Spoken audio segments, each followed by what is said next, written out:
Okay, well, hopefully you read the chapter this week, and it's in this chapter now that we actually start to talk about our project.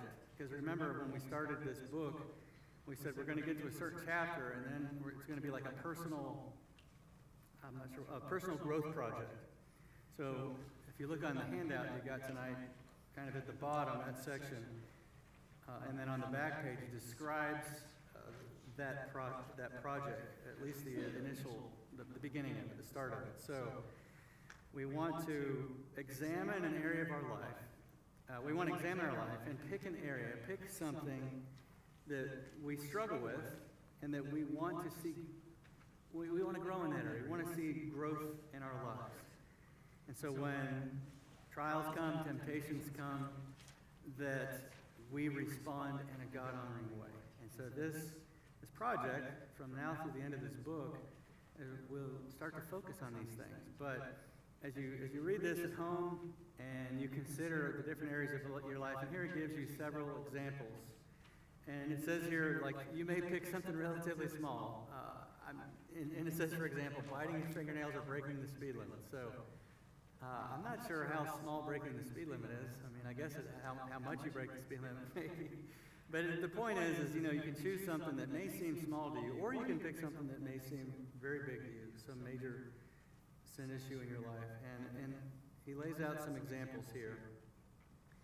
Talks about driving habits, money, possessions. It just gives you some different things, work or rest, grumbling, some secret sin in your life, different things.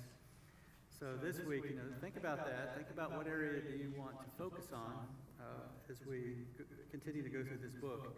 And I believe that by the end of our study, hopefully you will see progress in that area of your life. You'll see growth. And that's the purpose of this entire book, how people change. So before we watch the video here in a few moments, this book uses the illustration from Jeremiah 17, and we talked about the three trees. Last week I had the graphic up here. And the element that we're focusing on now is the heat. And the heat is those things in life that kind of puts pressure on us, that causes us to respond. And you either respond in a good way, a way that bears fruit and spiritual fruit and growth in your life, or people, a lot of times, they react in a sinful way, and which bears bad fruit in our life. And we know that it's rooted in our heart. Our responses flow from our heart. Jesus said, from the heart the mouth speaks. So not only is it from our heart that we respond and say things that we say, but also our actions spring forth from the condition of our heart. And when you think about that, and actually tonight in this video, the author uses Romans 8, chapter 8, verses 20 through 22, about how creation groans. Creation is subjected to futility, it says there in the verse. And he just talks about how the suffering and things that we experience, we're not in this alone. But also, another example, and I'm not going to say what I know he's already going to say in the video, but he uses Romans 8 as an example. And another chapter, one book of the Bible that is really a big picture of a guy who had a lot of heat, had a lot of adversity, but also a lot of blessing in his life, was Job. If you think about the life of Job, when we think about the book of Job, what do we typically think about? We usually think of a guy who suffered a lot, right? Almost everything was taken away from him. But what is so beautiful in the book of Job is really how he responded. In the midst of tremendous adversity, Job was a blameless and upright man. He was a godly man. And really he models for us that even though you can experience great adversity in your life, you don't always have to respond the wrong way. In fact, for those who love Christ, those who love God, strive and battle and long to and strive to respond in a God-honoring way.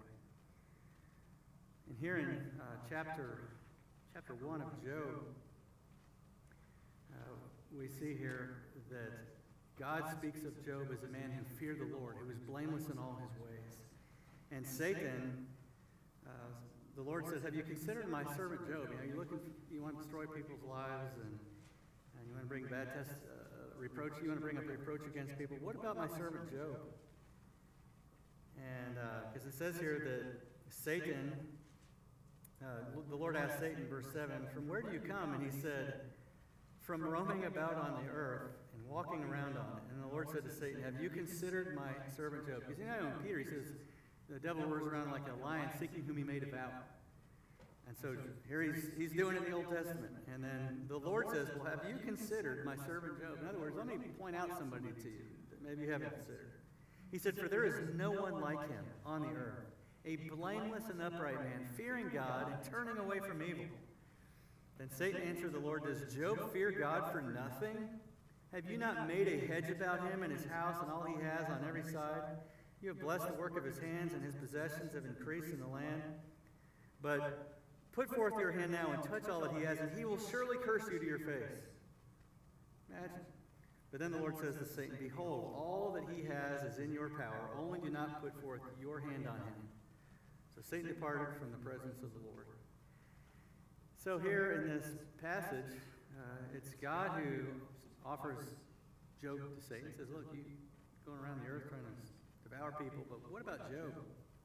And Job basically is saying the only reason why, or Satan is saying the only reason why Job hasn't abandoned you is because of all the ways you've blessed him. Look at all the ways you've blessed him. He says you put a hedge about him. You've protected him. You've treated him as special in your eyes. And so you take away all his possessions and he will curse you. Well, he did not curse God to his face, as Satan thought, because Job had a genuine love for God. Job feared God. And so in the midst of tremendous grief and lost his children, lost all his possessions, his livestock, everything, he was faithful to God. And when we read the book of Job, we realize that the book of Job is not about Job. The book of Job is about God and about how God was with Job. And Job is actually not the hero of the story, but God is the hero of the story. But it's because Job was anchored in the truth. He was genuine in his relationship with God. And when the adversities came, his heart was revealed as it really was. It was devoted to the Lord. And that's what we're working for. And this book, this book is trying to help us to root out those things in our life that a lot of times we allow to alter our spiritual walk and to set us off course and to cause us to respond in a wrong way. And this book is aiming to try to help us learn to put into practice biblical truth, biblical principles, so that we will respond in a God-honoring way.